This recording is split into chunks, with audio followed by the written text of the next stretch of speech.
A day in my life ng estudyanteng nanay na tirador ng dahon ng sagi, puno ng Madrid de Cacao ng kapitbahay. Fast forward na nga po natin mga guys. So ayan na nga po, nagsuot na nga po ako dyan ng pangmalakasang panangga natin sa init para hindi tayo mangitim. Kasi maitim na nga. Napag-utusan nga po pala ako dito mga guys ni Mister na mag-igib ng tubig. Para kahit daw po paano ay may silbi naman ako. Sa mga oras na yan ay papunta na nga po ako sa gripo. So konti lang po yung dala kong container kasi hindi ko kayang dalhin lahat ng container, yung 6 ng isahang dala. So habang nga pong pinapupuno ko yung container ay umuwi na muna ako. Diyan ako dumaan sa kalsada at natanaw ko na rin na medyo makulimlim na ang langit pero hindi naman umulan ng mga araw na iyan. At pumunta nga po ako dyan guys sa likod para tingnan kung ano ang ginagawa ni Mister. Nagalit pa nga siya sa akin kasi ayaw niyang magpakuha ng video. Baka daw po kasi makita ni Kapitan guys na hindi siya pumasok sa trabaho. Pagkatapos nga namin guys mag-away ay bumalik na ako dyan sa igiban at pinuno ko yan lahat. Pakapuno ko, umuwi na po ako at ayan, maganda naman ang panahon, hindi naman makulimlim. Then pagdating ko nga po ay kumuha na ako ng sako kasi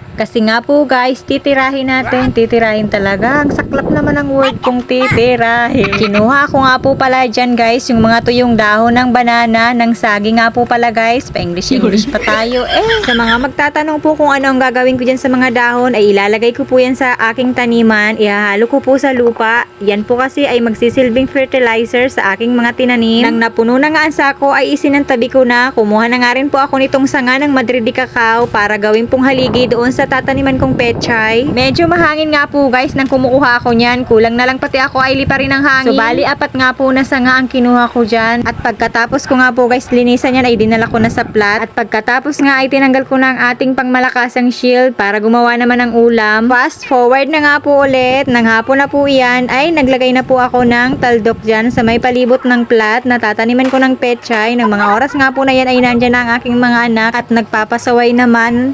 Nilagyan ko nga po pala yan guys ng bahay-bahay daw sabi ni Katkat para hindi masyadong ma-expose sa init ang aking tanim na pechay. Guys, ayan man si Mama. Ako na nagkapat ng camera. Ito siya, yung mga tigit tanom. Kagayon dito magbahay-bahay. Kagayon pati guys, malim po yun. Ito na siya Ito na siya yung tanom ni Mama. Tigag-ag ka Para ilagyan pa ng abono. From this